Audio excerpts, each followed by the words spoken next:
Que o bondoso Deus, uma vez mais, nos abençoe nesse nosso tempo de reunidos neste lugar.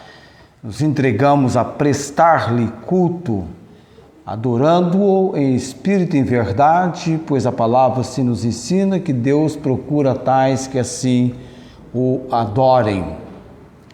Ainda há pouco eu estava trazendo ao meu pensamento a obra salvadora do Senhor Jesus Cristo, realizada na cruz do Calvário. A Bíblia em Filipenses diz que ele, achado na forma de homem, humilhou-se a si mesmo, sendo obediente até a morte e morte de cruz. Mas o versículo seguinte traz para nós em consideração aquilo que, por causa dessa atitude e investimento em favor daquilo que do Pai de Cristo era requerido, por isso também Deus o exaltou soberanamente. Não apenas o texto diz que Deus o exaltou soberanamente, mas o versículo 9 de Filipenses 2 diz: Ele deu um nome que é sobre todo nome, o nome de Jesus.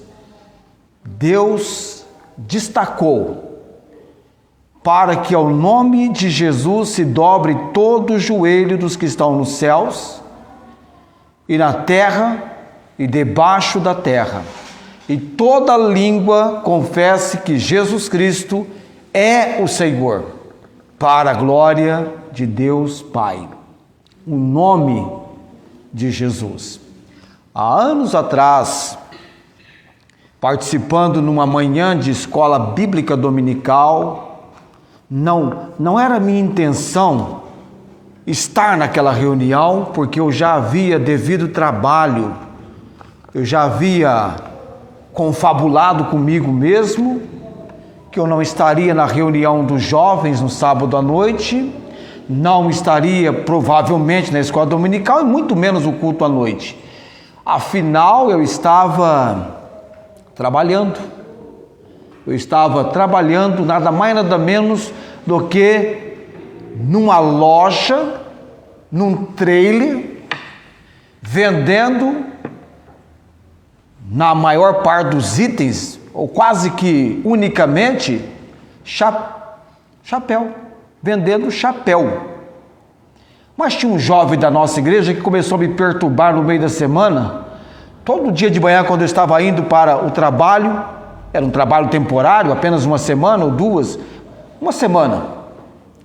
Ele dizia assim: sábado, você vai estar na reunião dos jovens. E eu dizia: não vai dar. Mas todo dia ele dizia isto. E o sábado chegou. E eu então comecei a ter nos meus pensamentos: eu preciso ir na reunião. Começou um despertamento, uma vontade foi surgindo, uma vontade de ir na reunião. E as vendas foram sucedendo bem. Eu falei: eu vou para a reunião. E a vontade aumentou. Quando deu 16 horas, mês de agosto, solzinho alto ainda, 17 horas, era impossível resistir. E eu vim para a reunião dos jovens, ia pousar em casa. Domingo de manhã eu já estou aqui, vem para voltar na escola dominical. Então eu vim para a reunião dos jovens, ficou todo alegre. Você veio, eu estava lá. E domingo de manhã, a minha classe da escola dominical, eu não sabia, mas era o domingo da lojinha. O que era a lojinha? Era aquele momento que a sua pontuação transformava-se em dinheiro. Um dinheiro demonstrado apenas numas fichinhas que você poderia adquirir algo. Quando eu olhei para a mesa posta pela professora, eu vi entre os artigos para serem adquiridos pelos alunos, o que eu vejo lá? Auxílio para pregadores. E um pensamento me atinou: olha, na sua vez você pega esse. porque você vai ser pregador. Você não tem um desejo de pregar? Deus está demonstrando isso no seu coração. E então, quando chegou a minha vez, todas as fichinhas que era o nosso dinheiro, eu investi em favor de comprar este livrinho, Auxílio para Pregadores. Eu nem sabia o que tinha dentro disto, mas eu já havia lido algo sobre o Charles Haddon Spurgeon. Eu sabia que Charles Haddon Spurgeon, usado por Deus, começou a pregar aos 17 anos, chamado príncipe dos pregadores batistas ingleses. E eu peguei o livrinho do Charles Spurgeon, mas eu sabia que era 200 ilustrações. Que bênção, 200, meu livrinho. Comprei com empenho do meu esforço e participação na aula. E tenho ele comigo já por 36 anos. Quase 36 anos, porque agora em agosto vai fazer 36 anos, no dia 30 de agosto. Dia 30 de agosto ele completa nas minhas mãos 36 anos. Eu guardo ele com muito empenho e carinho. Por que eu peguei e estou falando isso para você? Porque toda vez que eu menciono sobre o nome de Jesus, tem aqui o Charles escrevendo para os pregadores da palavra, mas eu vou usar com você hoje à noite, para nós hoje à noite, falando o nome de Jesus. Eu usava sempre essa ilustração no programa de rádio, antes da música, o nome de Jesus, me parece na época, pelo Conjunto Prisma, o doce nome de Jesus. Olha o nome que Deus exaltou. Dê-me esta harpa, e meus dedos nunca deixarão de tocar suas cordas. É a harpa cujas cordas só cantam do amor de Cristo. Tocar na harpa o bendito nome de Jesus é a bendita monotonia de um verdadeiro ministério. Uma monotonia mais cheia de variedade que qualquer outro assunto. Quando Jesus é em nosso ministério, o primeiro, o do meio e o último, então procederemos como é devido, que Cristo seja tudo em nosso serviço, pois assim demonstraremos que Deus nos chamou para testificar a respeito de seu Filho Jesus. Termina com um desafio e uma oração.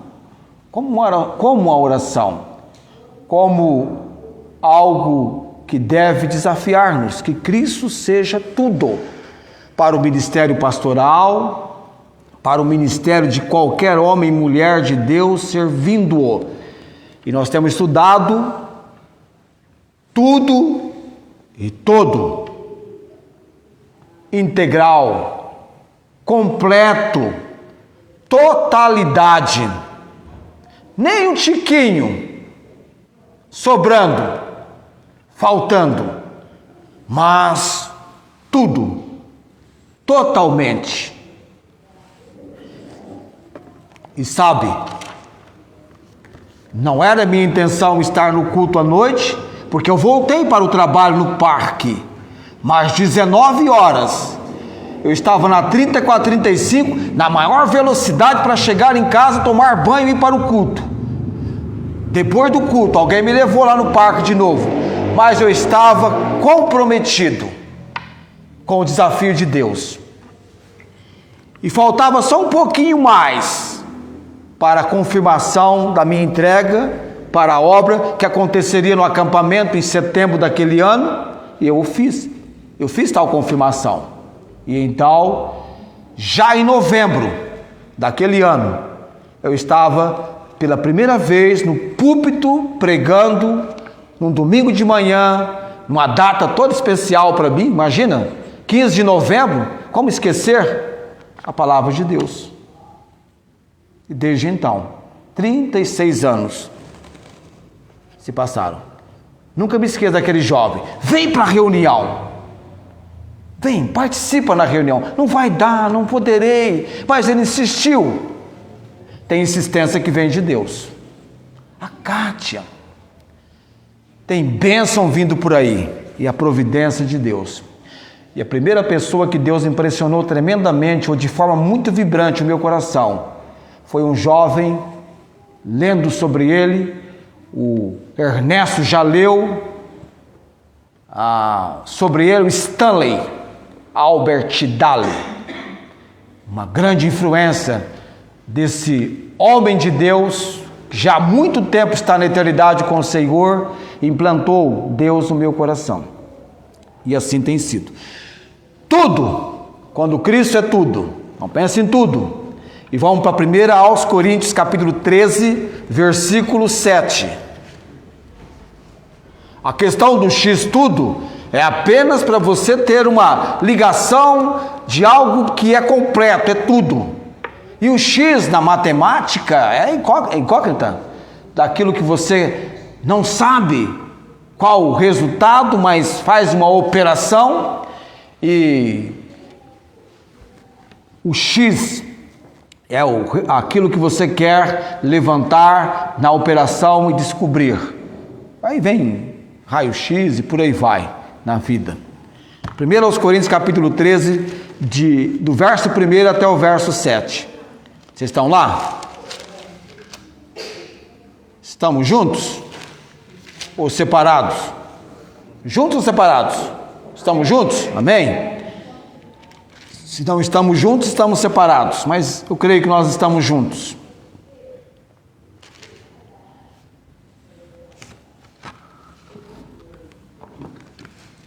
O texto começa com os 3 primeiros versículos, falando da necessidade ou importância do amor, e depois da natureza, de 4 a 7.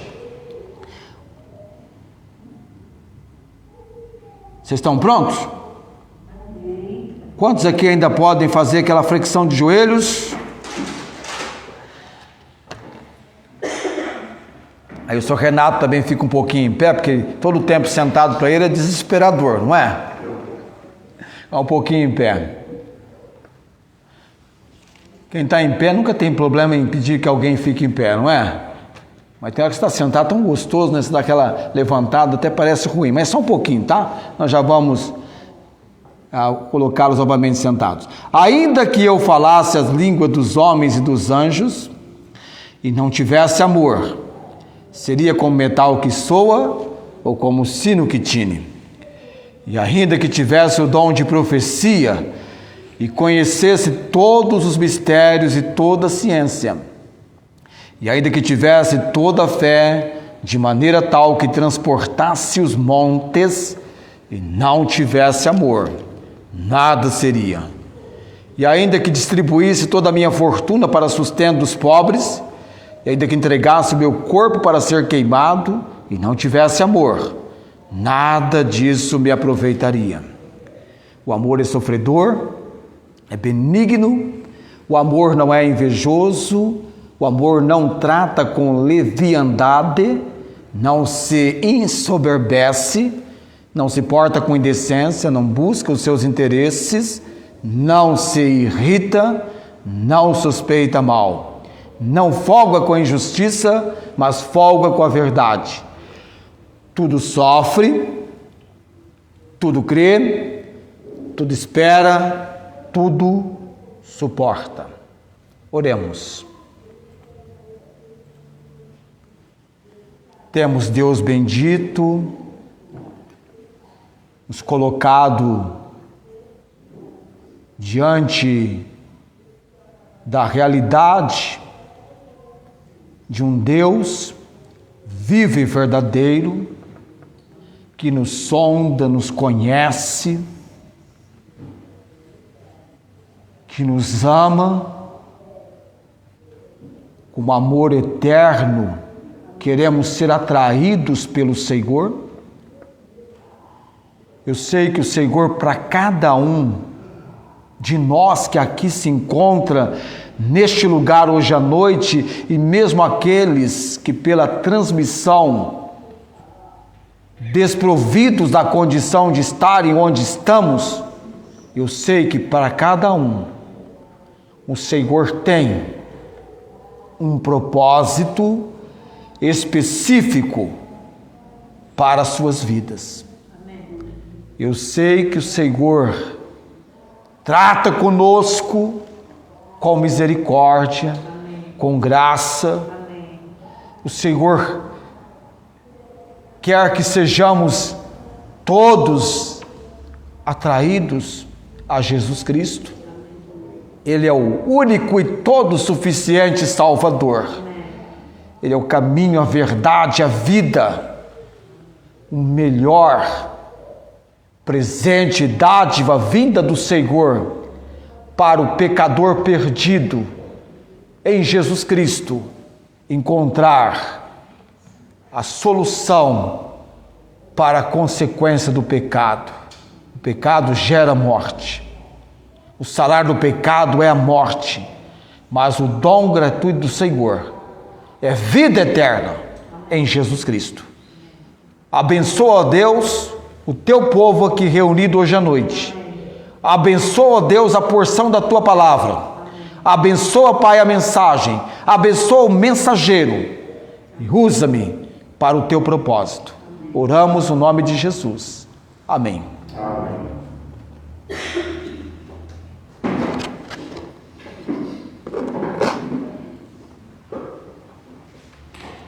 Nós temos aprendido, pelo menos eu creio que você entendeu isso a semana passada, que o verdadeiro amor se mostra em favor de uma ação que é integral, que é total, completo.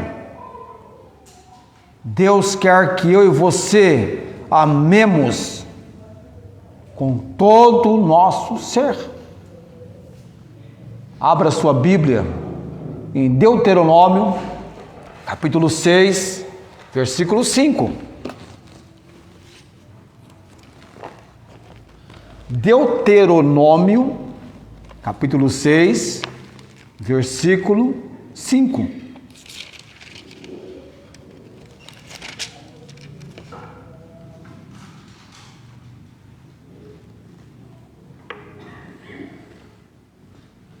Ok?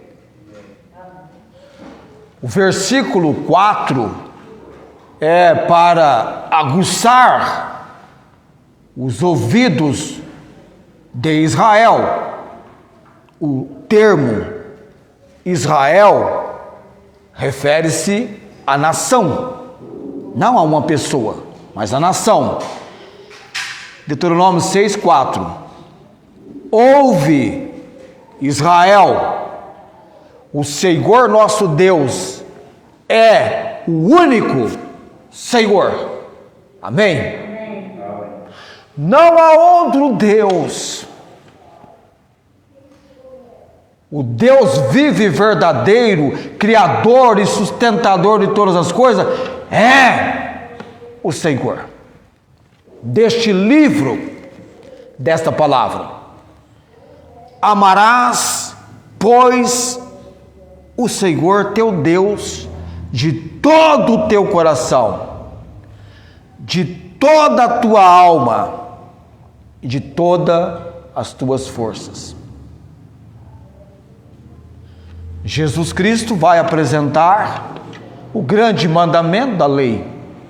Em Lucas 10, 27, amarás. Não apenas ouve Israel, mas ouve povo de Deus, dos nossos dias agora. Deus quer ser amado por nós. Já parou para refletir, pensar, considerar sobre isso? E aí eu até mencionei a semana passada, amarás o Senhor teu Deus todo o teu coração. Letra C, letra A, alma, letra F, força, e também Jesus vai mencionar entendimento ou pensamento, que é entendimento, a letra E, formando aí C-A-F-E, ou C-A-F-E, palavra café. Toda vez que eu vejo café, eu lembro: amarás o Senhor teu Deus de todo o teu coração, toda a tua alma, todas as tuas forças, todo o teu pensamento, ou entendimento, que seria também uma outra palavra, pensamento. O amor com que Deus deseja que nós o amemos foi derramado no momento em que você recebeu Jesus Cristo como seu Senhor e Salvador. Foi derramado numa obra espiritual, uma obra do Espírito Santo. Quando eu digo que fiel que chama, o qual também o fará, recursos que nós necessitamos, e é tão fundamental, tão importante, tão necessário, o próprio Deus nos fornece esses recursos e capacidade. O apóstolo Paulo, então, em 1 Coríntios capítulo 13, escrevendo a respeito do caminho mais excelente, natureza, com todos os itens que nós já tocamos, num último fôlego de algo ainda tão importante para ser mencionado, ele tem totalidade do amor. Ele tem integralidade do amor. Algo completo, inteiro. Por isso que eu disse para você que o amor é o fundamento de todos os atos que agradam a Deus. Alicerce, sustentáculo, que sustenta. Onde nós estamos, você percebe nitidamente, observando o ambiente, e aí você está pensando: o que eu percebo, pastor? Você percebe as colunas, as bases, os fundamentos. E olhe, deixa eu dizer para você o seguinte: se a tecnologia avançou de maneira vibrante, com condições muito mais elevadas hoje do que no passado, é estranho que ainda hoje algumas construções deixam a desejar por alicerces e recursos usados inoperantes, ineficazes. Até o tijolo de mico, não é, Renato? Troquei tudo agora, hein? Sou Renato, não é? Eu chamei de Fernando. Até o tijolinho era um tijolão, não é? Aqui na igreja nós temos alguns tijolos antigos, com uma estrutura que já não se faz mais hoje. Mudaram. Antigamente levar uma tijolada não é brincadeira, não. Machucava e muito mais do que esse tijolinho de hoje, que a pessoa quase que pega na mão. Não é, Buni? Quase dá para pegar na mão. O do passado, vai pegar na mão. Ele passa e te leva os dedos para trás. Mas pense em fundamento, pense em alicerce.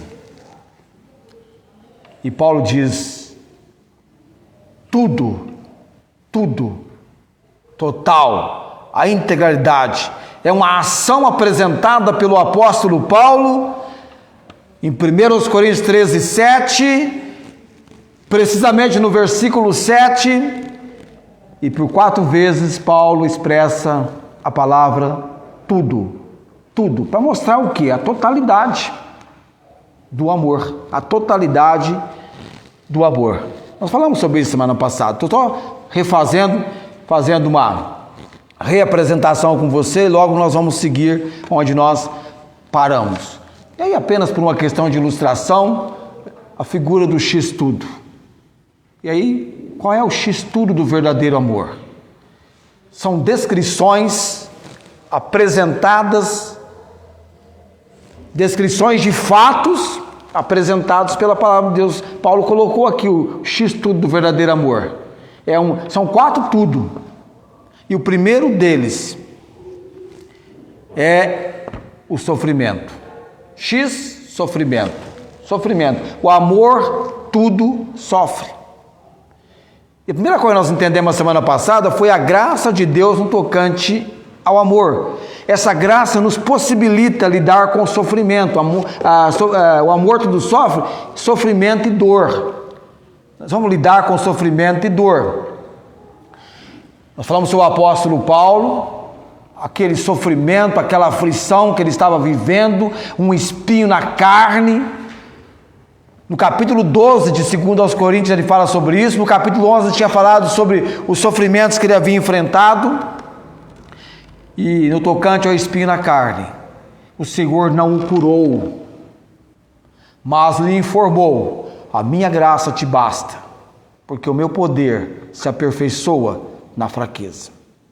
E a Bíblia informa, de maneira muito clara, que aquele espinho na carne era um mensageiro de Satanás, que havia cometido o apóstolo Paulo, para que ele não, e Deus permitiu, para que Paulo não se exaltasse pela excelência das revelações. Então Paulo tinha um sofrimento contínuo e aquilo o humilhava, e aquilo o tornava fraco, mas ele entendeu a resposta que Deus lhe deu. Deus não vai deixar você sem resposta. Eu posso deixar você sem resposta, mas Deus não.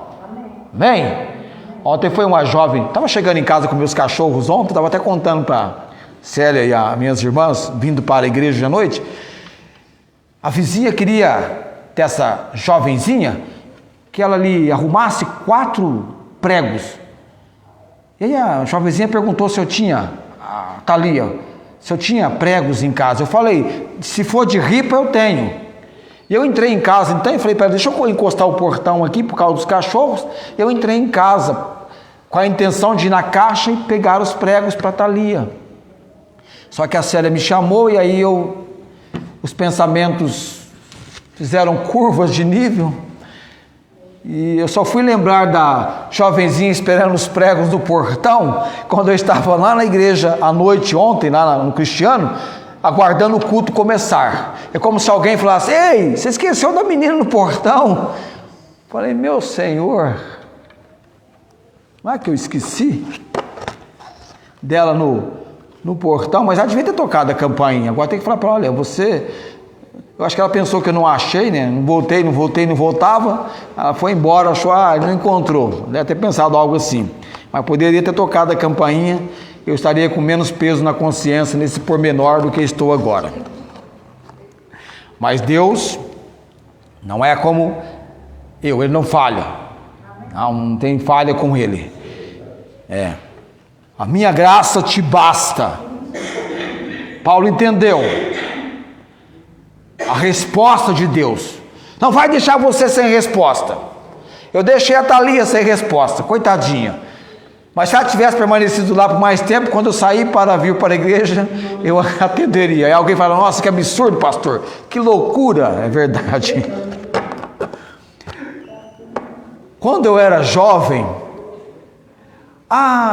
pregador jovem, inexperiente, agora que eu estou ficando para lá dos 55, já estão acusando o meu envelhecimento. Você não escapa, né? Agora estão acusando o meu envelhecimento. E eu, para rebater, eu falei, gente, calma lá, aos 11 anos eu esqueci de almoçar uma vez. É tão sério assim, tá bom? Mas Deus não deixa você sem resposta. A minha graça te basta. Então, sofrimento, que envolve sofrimento e dor, o amor tudo sofre, há uma graça de Deus que nos possibilita, no tocante ao amor, lidar com o sofrimento.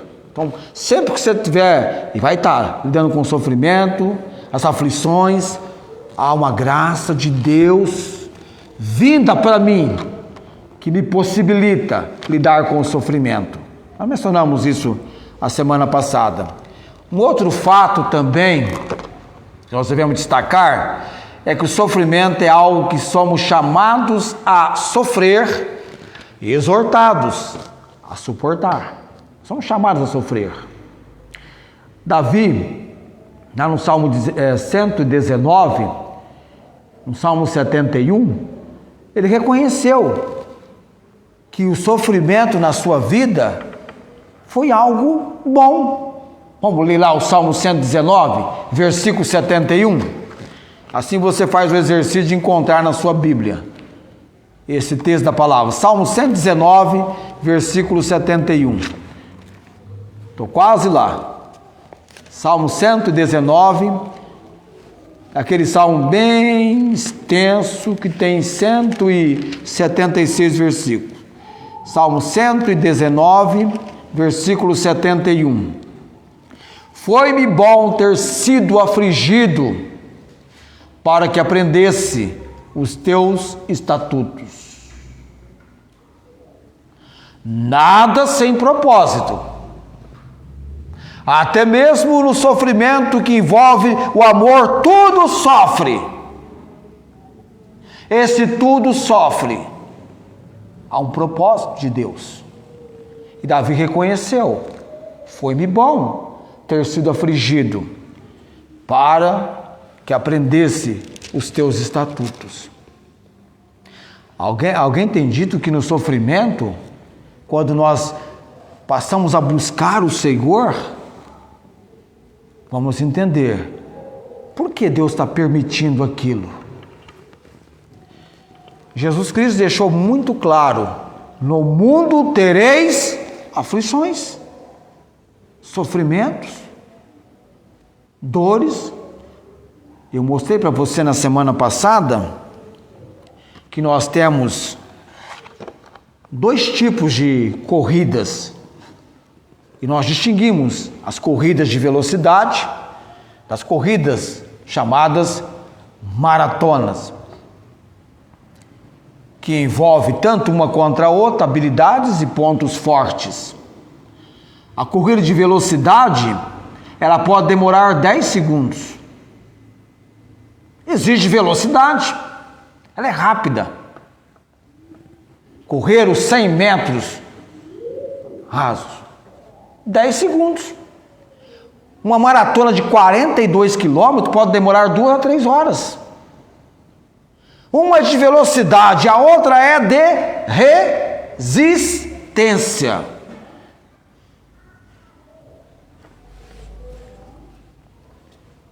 E muitas vezes o sofrimento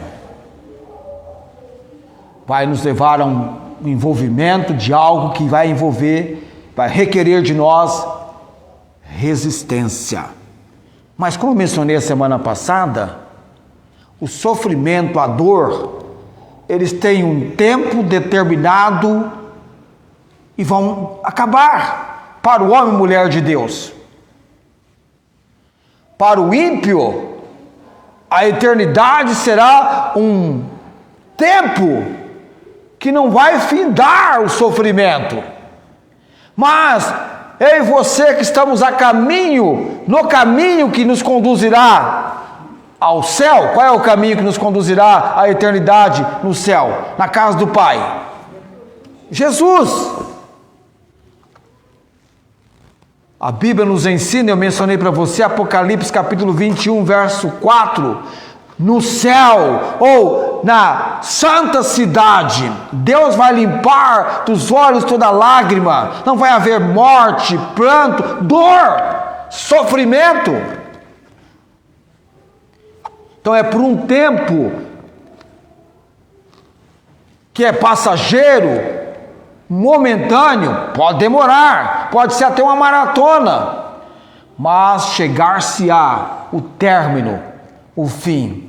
Mas enquanto isso não acontece, é uma corrida de resistência, que vai exigir de nós.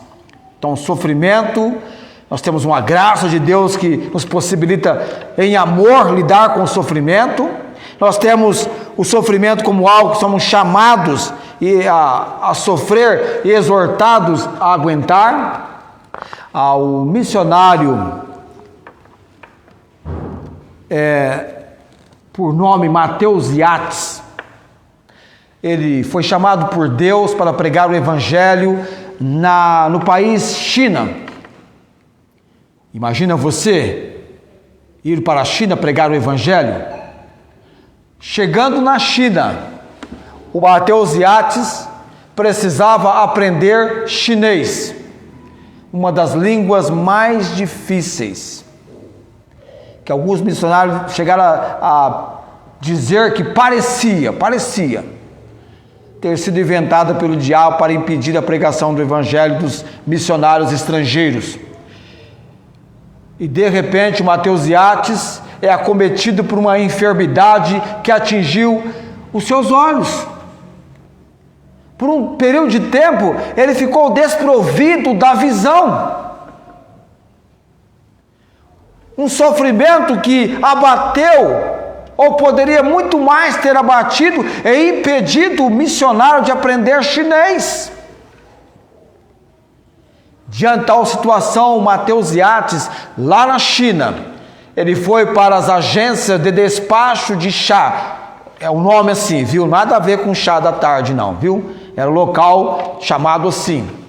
E ele então colocou-se a ouvir os chineses falando a língua natural deles, do país. E Deus abençoou tremendamente este empenho do seu servo, o Mateus Yates, que alguém, depois escrevendo sobre sua biografia, disse que Mateus Yates aprendeu tão bem a falar, a comunicar-se em chinês, que alguém natural do país, com os olhos vendados, teria dificuldade em distinguir se quem estava falando era um natural ou um estrangeiro. Interessante isso. Em meio ao sofrimento, da perda temporária da visão,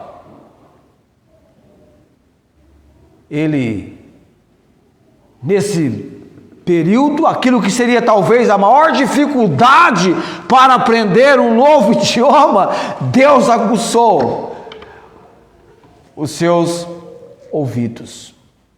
Então, em meio ao sofrimento, que eu e você, em meio à dor, que de repente descobrimos uma forma do agir de Deus, que dá condição para convivermos com este amor que tudo sofre. O outro missionário, uma vida difícil de sofrimento, este então, pouco diferente do Mateus Yates, o David Livingstone. David Livingstone casou-se com a filha do missionário Robert Moffat. Perderia tão cedo a sua esposa, ela morreu cedo. O sogro era missionário na África, e não há de crer que o David Livingstone, ele tão cedo na vida, ele teve um propósito. E ele apresentou esse propósito em oração perante o Senhor Deus. Quero viver servindo-o, referindo a Cristo. E servindo-o, quero morrer. E não há de crer que ele tornou-se, além de missionário, um explorador do continente africano. O David Livingstone, como explorador, o que era o explorador? O trabalho de um explorador? Ir explorando de um lugar a um ponto ao outro, descobrindo novos lugares, novas terras no continente africano. Foi ele que descobriu um dos importantes lagos da África, trabalhando por uma agência de exploração. Mas no currículo do trabalho de explorador e missionário, ele teve que lutar com um leão que o acometeu no braço, machucou, danificou o braço do David Livingstone. E outros sofrimentos que ele enfrentou durante a sua trajetória de vida. Mas ainda assim, era realidade para ele, no viver servindo o Senhor. Amor tudo sofre. O exemplo nos fora dado do Senhor Jesus. O mundo de aflições, mas o ânimo está no Senhor. Na nossa vida nós enfrentamos sofrimento. Às vezes o sofrimento não é físico meramente, ele é emocional.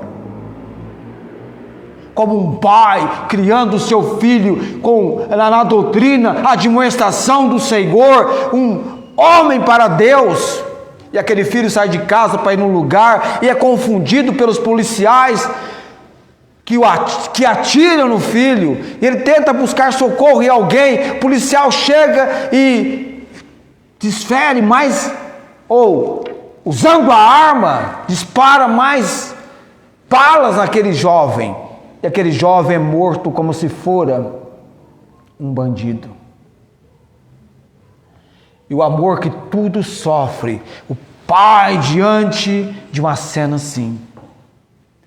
Que sofrimento, que dor, que aflição!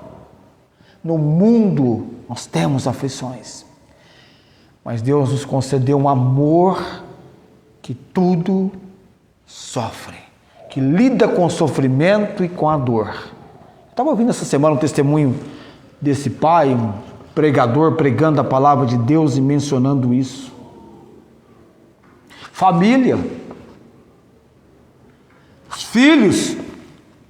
Eu não passei por essa experiência de perder um filho num acidente, Deus tem nos poupado, mas quantos não sofreram a dor, o emocional? Não é uma dor física, não é uma dor como Paulo mencionou, das chicotadas, das chibatadas, do apedrejamento, que é além do emocional, o físico, mas atinge o emocional. A pessoa fica batida, debilitada.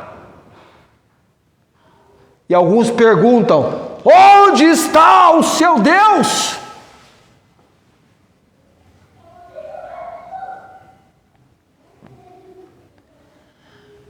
Quando Daniel não, o livro é de Daniel, mas a menção que eu quero ressaltar com você ou destacar é de Sadraque, Mesaque e Abednego. Onde é não, vamos para ler diferente. Quando Sadraque, Mesaque e Abednego, 3 jovens tementes ao Deus vivo e verdadeiro, cumprindo a pena de morte decretada pelo rei Nabucodonosor, pena de morte esta para aquele ou para aqueles que não obedecessem a ordem de prostrarem-se perante a estátua de ouro que o rei tinha levantado. Qual era a pena de morte? Ser lançado na fornalha de fogo ardente. Fornalha de fogo ardente. Como eles insistiram em não obedecer, 7 vezes mais a fornalha foi aquecida, e para desespero de quem teve que levar os jovens e jogá-los, porque quem levou morreu. Quem levou morreu. Só o calor. Não precisa nem cair lá dentro. Só o calor já matou quem levou. E quem é que estava com aqueles jovens na fornalha de fogo ardente? Jesus. Senhor. Está dizendo Jesus aqui, né? E aqueles jovens estavam fazendo uma breve caminhada, um percurso ali, e com ele estava um semelhante ao Altíssimo. O rei viu aquilo. Onde é que o Senhor vai estar com você em meio ao momento do sofrimento, da dor? Tu estás comigo, ainda que eu ande pelo vale da sombra da morte. Tu estás comigo.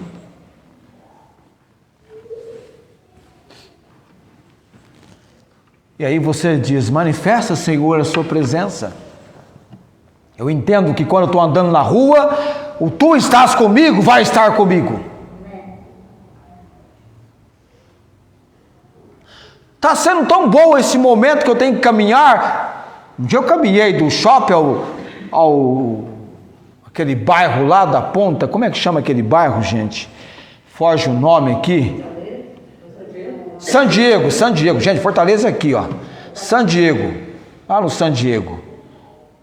E depois eu tentei pegar um ônibus para chegar do San Diego em casa e gastei quase o tempo que eu tinha percorrido do shopping ao San Diego esperando o ônibus. Eu ficava pensando, se eu tivesse ido embora, eu já estava quase chegando, né? Demora ônibus aqui. É na época da pandemia. Tu estás comigo. Tu estás comigo.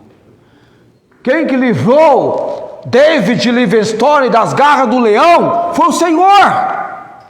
O mesmo Deus que livrou Davi das garras do leão, do urso.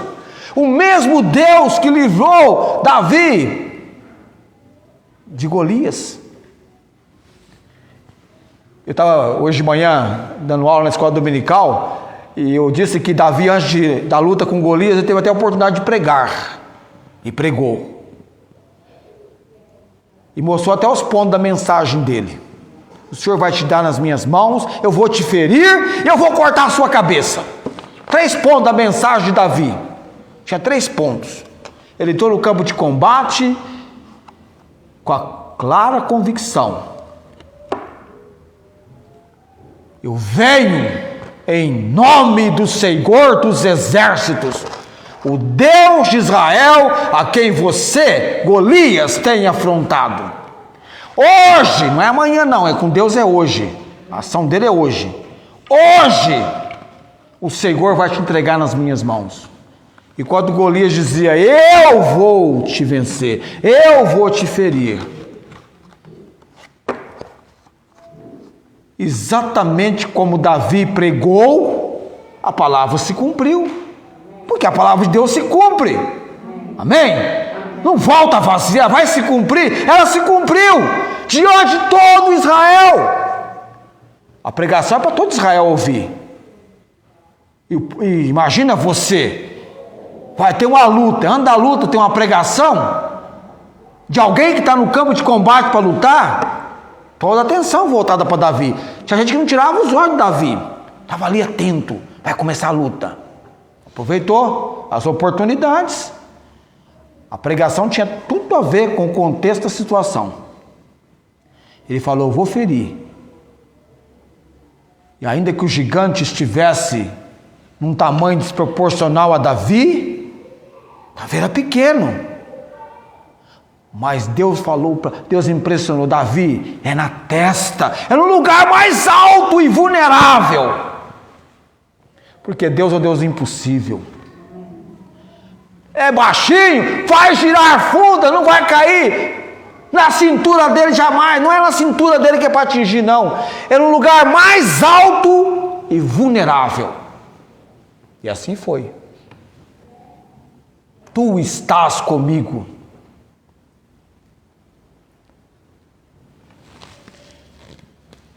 De vez em quando tem uns exercícios na escola que eu baixo a cabeça e falo: Senhor, tem misericórdia. Manda uma informação aqui que eu não estou entendendo nada.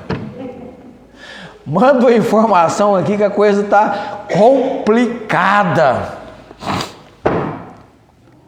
Eu fiz uma redação que eu tirei 840 pela graça e misericórdia de Deus, porque eu orei e falei: Senhor, manda uma informação aqui, porque por mim não sai nada, a vontade de entregar em branco. E aí veio as orientações: tu estás comigo.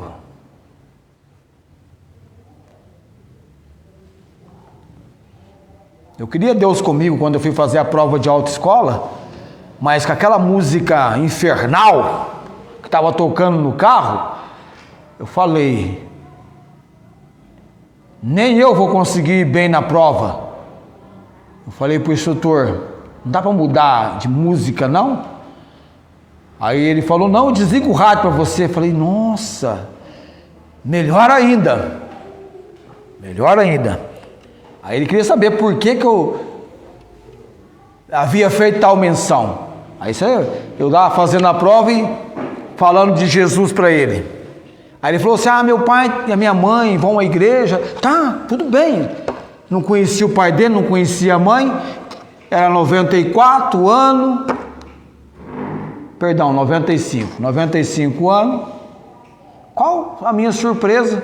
Alguns anos depois, eu conheço o pai e a mãe desse indivíduo. Interessante isso, não é? Conheci o pai e a mãe dele.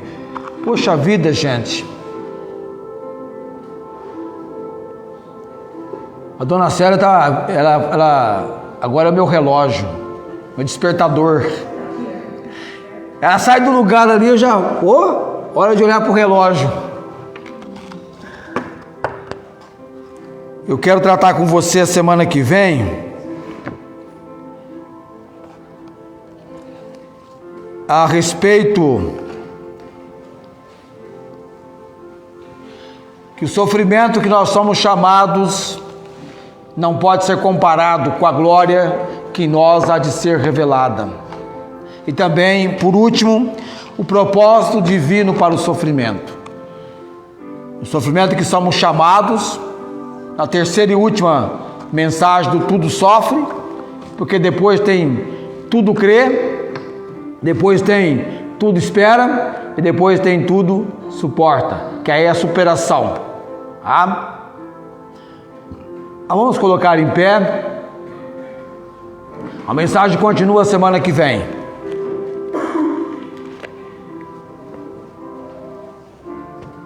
É igual eu quando era garoto, não vi o outro dia chegar naquele horário para mim pegar a sequência daquilo que eu estava assistindo, acompanhando.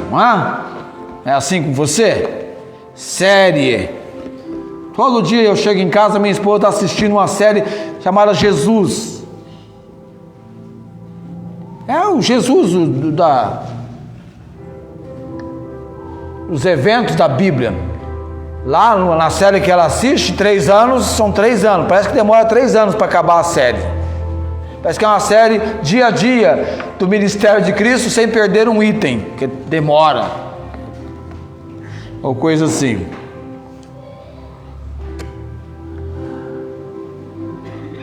O apóstolo Paulo disse que ele podia todas as coisas naquele que o fortalecia. E todas as coisas que ele se refere, ele podia passar fome, ele podia enfrentar escassez, ele podia enfrentar abundância, sucesso, porque posso todas as coisas naquele que me fortalece. Jesus tem fortalecido você, você é fortalecido por Jesus. A pessoa de Cristo é a pessoa mais importante na sua vida. O que é que te motiva? O que é que te motiva? Eu vi um vídeo sobre motivação essa semana e o palestrante encerrava o vídeo mostrando uma figura, a imagem, a pessoa do Senhor Jesus, a notabilidade da missão de Cristo, o cumprimento, o empenho, a dedicação. Ele é nosso exemplo, ele nos arrasta, nos atrai. Nós precisamos de referencial na vida. O que é que te motiva? O que é que impulsiona você? O que anima você? O que anima você? Homens e mulheres de Deus animados. Será que nós temos ouvido o bom ânimo de Jesus? Em mim tenhais bom ânimo. Acredite que Deus te deu um amor capaz de sujeitar ao sofrimento e à dor. A Bíblia diz que todos que piamente querem viver, 2 Timóteo 3,12, todos que piamente querem viver em Cristo Jesus, padecerão, terão aflições, perseguições. E Jesus diz: mas tem de bom ânimo, no mundo de aflições, eu venci o mundo, em mim tenhais paz. Amém? Vamos orar nesse momento. Graças te damos, Senhor Deus. Um pouquinho mais temos trabalhado na tua palavra. Eu quero crer que o Senhor tem nos despertado o interesse da importância da palavra nas nossas vidas, no nosso viver, de maneira que possamos engrandecer o Senhor Jesus com a nossa vida. Porque quer vivamos, quer morramos, entendemos pela palavra que, tendo vindo a Cristo e o recebido como Senhor e Salvador, somos do Senhor. Somos do Senhor. Que para nós o viver seja Cristo, porque no morrer temos lucro. O morrer é ganho, é lucro. E um dia não mais teremos que lidar, que conviver com o sofrimento e com a dor. Mas esse dia ainda não chegou. Mas cremos na autoridade e poder da palavra do Senhor. O Senhor trata conosco com propósito, com planos definidos, que sempre resultarão no nosso bem, no nosso benefício. Pai de poder e autoridade, graças damos pela igreja que temos, por cada reparo, mudança feita nela, que possamos, com este prédio que temos, que não é a igreja são as pessoas que estão em Cristo, mas este prédio abriga a igreja que reúne, a igreja que se apresenta, e que possamos apresentar uma igreja de maneira que o Senhor seja honrado e glorificado, que a bênção do Senhor esteja sobre cada um aqui, e a obra do Senhor seja real. Deus de milagres, de maravilhas, no nome de Jesus nós oramos, com corações agradecidos. Amém. Amém. A graça do Senhor Jesus Cristo, o amor de Deus e a comunhão e as consolações do Santo Espírito seja com todos vós. Amém.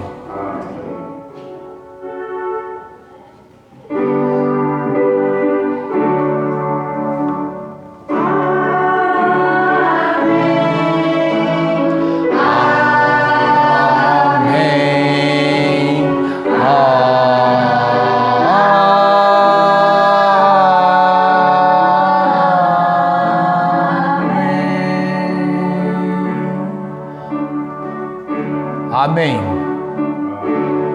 Tenham todos uma ótima semana.